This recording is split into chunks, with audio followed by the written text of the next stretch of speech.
Hey guys, Sean here and welcome to the F1 Word. So, I've been wanting to do a video on Max Verstappen's 2018 turnaround since November really, but I was never really sure which way to go with it. Then last week, Karun Chandhok said some very interesting things in an interview about how the Dutchman had matured enough to the point where he believes he is ready to win a world title. And that kind of summed up how I felt about him in the second half of the 2018 season.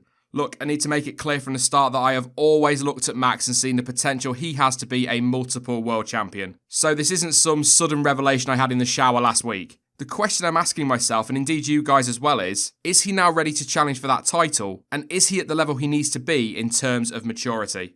Now, 6 races into 2018, I still believed he had the potential to win titles, no doubt at all. But as I said in a video at the time, I felt like he was too rash and needed to be more calculated in his approach when it comes to wheel-to-wheel racing. Of course, there is nothing wrong with going for a gap if it's there, that's part of racing, taking risks. But the greats, even the seriously aggressive ones, knew when a risk was worth taking or a move was on. Max just seemed to want to dive into these all-or-nothing moves, and there was almost an impatience about him and a desperation to show that he had the speed. Anyone with an unbiased pair of eyes can easily see that he's got the raw speed. That's not in any doubt whatsoever. So he doesn't need to try and show everyone that. It's his racecraft that gets doubted, not his speed. His crash during FP3 in Monaco is a prime example of him trying to show that speed. It is also a prime example of what I mean when I talk about him needing to think about how he approaches certain situations. It was just such an unnecessary crash looking back. Again, yes, it's racing, yes, it's about driving as fast as you can and pushing the car to the limits. But is that something you need to be doing with just moments left in the final practice session? A session that takes place just a few hours prior to qualifying on a track lined with barriers? Those first 6 races, perhaps Spain aside, all seem to offer up examples as to why people doubt his racecraft and in some cases his mentality. Ultimately, you can have all the speed you want, but you'll struggle to win a title without being able to take a calculated approach when it's needed in certain situations. According to Helmut Marko, Max was in tears after that crash in Monaco. That's something that, as far as I know, has only recently been revealed. Knowing that now, though, it looks like it may well have been the turning point for him in 2018, the moment he realised that something had to change. I mean, he's always maintained that he wouldn't change his approach, but something clearly happened because from Canada onwards, he was almost faultless and managed to turn his season around in emphatic style. His form was solid from that point up to the summer break, and the way he grew in confidence was clear to see. Post-summer break, though, he was incredible. Frankly, easily the second best driver on the grid at that point, only behind eventual world champion Lewis Hamilton. He only failed to finish on the podium twice in the last 9 races, and took that win in Mexico, his second of the season, to add to his win in Austria. Max does get a lot of criticism, and I'm sorry Verstappen fans, whether it's liked or not, some of it is absolutely justified. However, there does seem to be a real hatred, maybe a strong word, but that's how it feels, from some sides of the F1 fan base. Something I just do not get.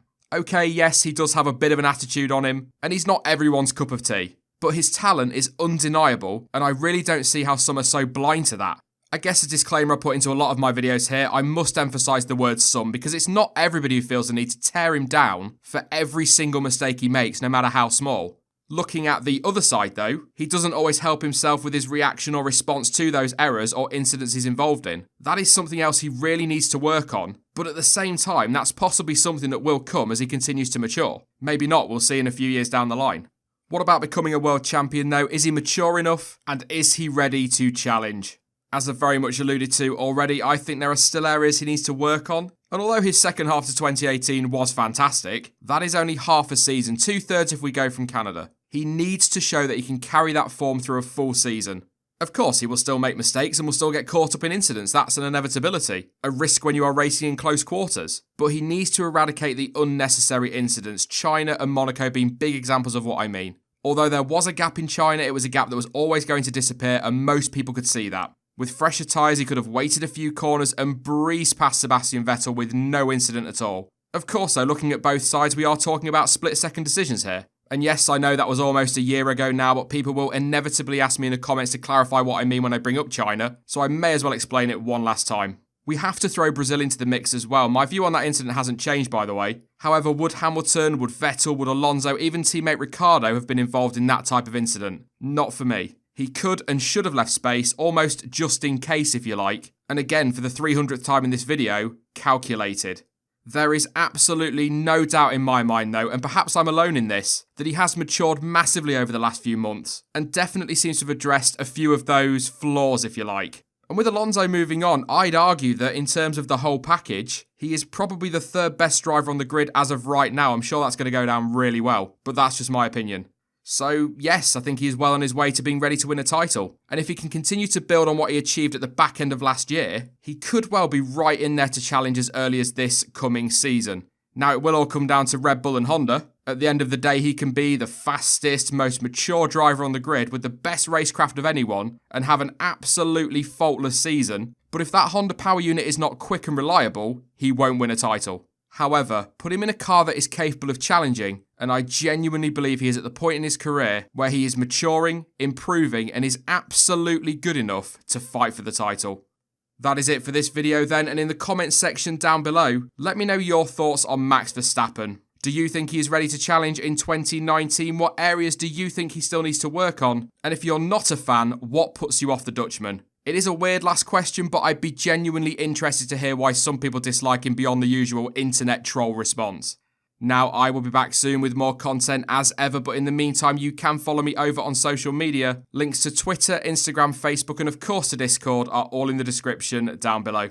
But as ever, thank you for watching. I've been Sean, this has been the F1 Word, and until next time, goodbye.